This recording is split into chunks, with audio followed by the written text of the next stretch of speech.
Hello everyone and welcome back to Closet Gaming.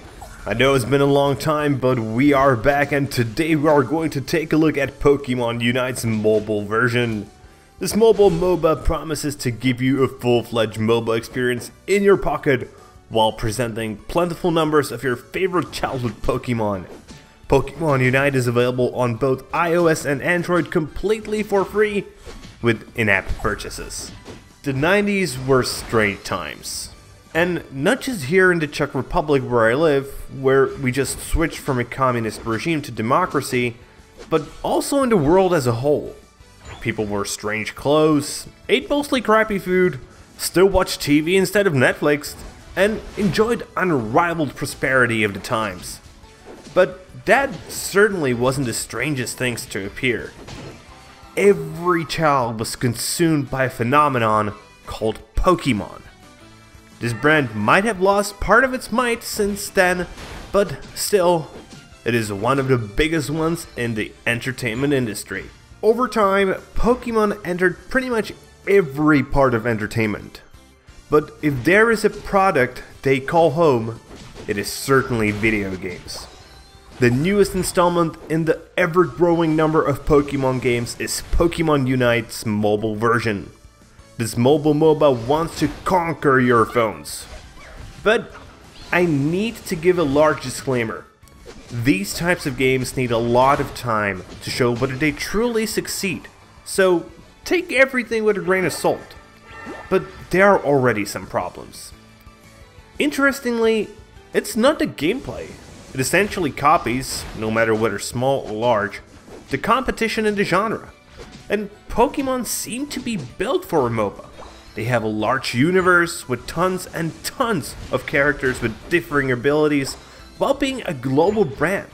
These are some great building blocks. So it will be no surprise that you get two teams of 5 Pokémon that battle on a small and somewhat lacking map. One pretty big disappointment for me personally is that for ranked play, this is the only map that exists and there is no variation. You do get 3 other maps in quick play with unique map mechanics, but since these aren't part of ranked play, you are likely to only enter them during special events when they come with special rewards. Otherwise, it's the usual MOBA deal.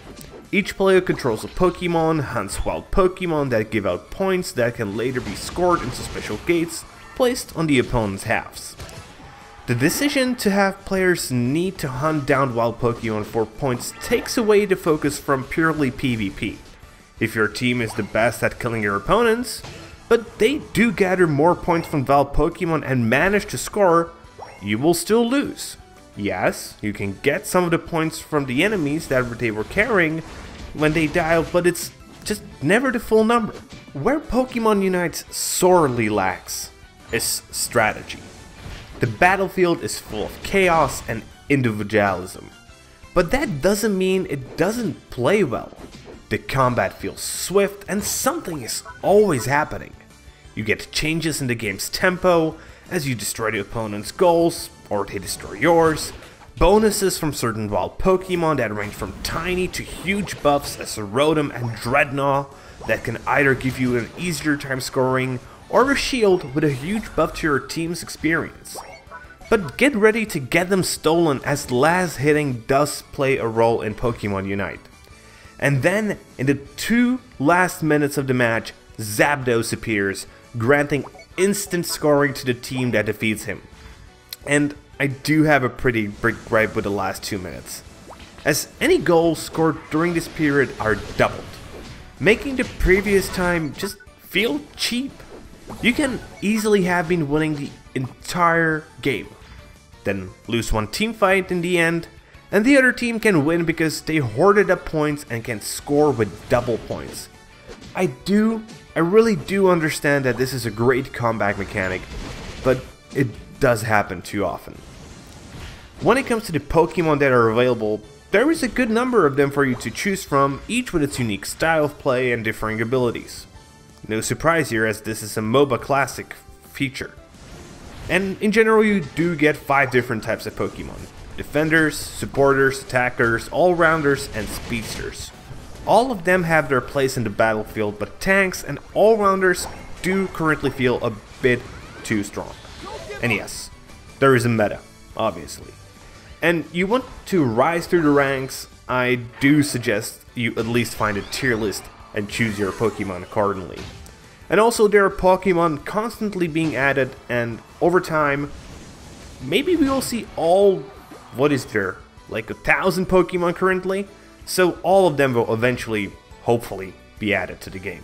One of the biggest concerns when it comes to any mobile PvP game is whether it's going to be, or is, paid to win. And I have read a good number of opinions that Pokémon Unite is paid to win. I personally disagree. Yes, there are plenty of things that can be bought with money, and even things that can be obtained through grinding. But these are mostly cosmetics.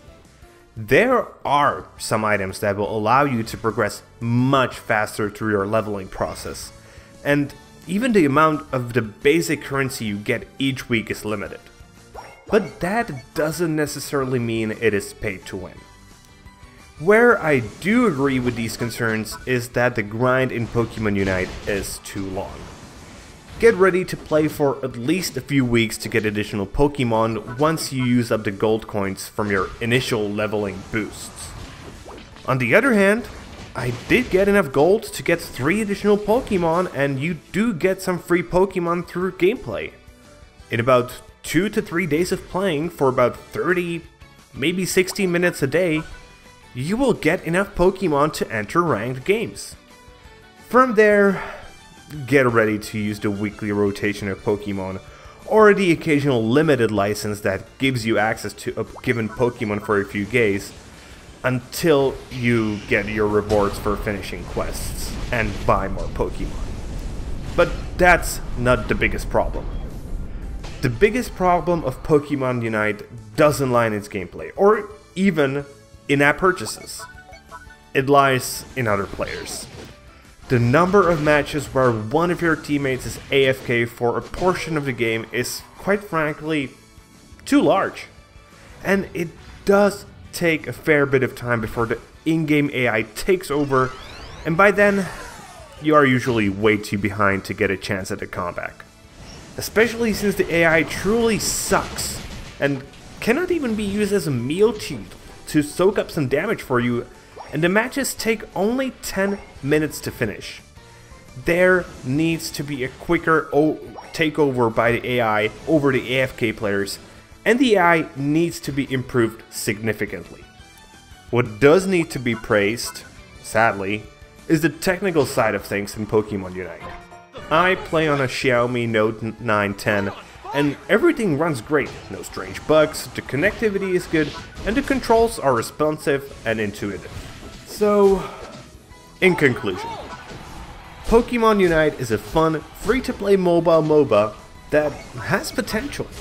The cash up, in my opinion, isn't as bad as others make it to be, and the gameplay is truly fun.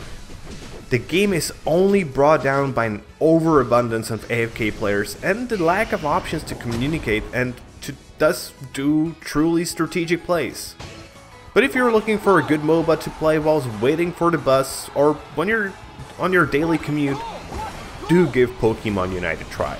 So that's it for today, guys. I hope you liked the review, and if you did, please give it a like here on YouTube, perhaps even subscribe to the channel, and be sure to share it with your friends. And yeah, comment if you have anything you would like to add. See you guys later with more gaming content.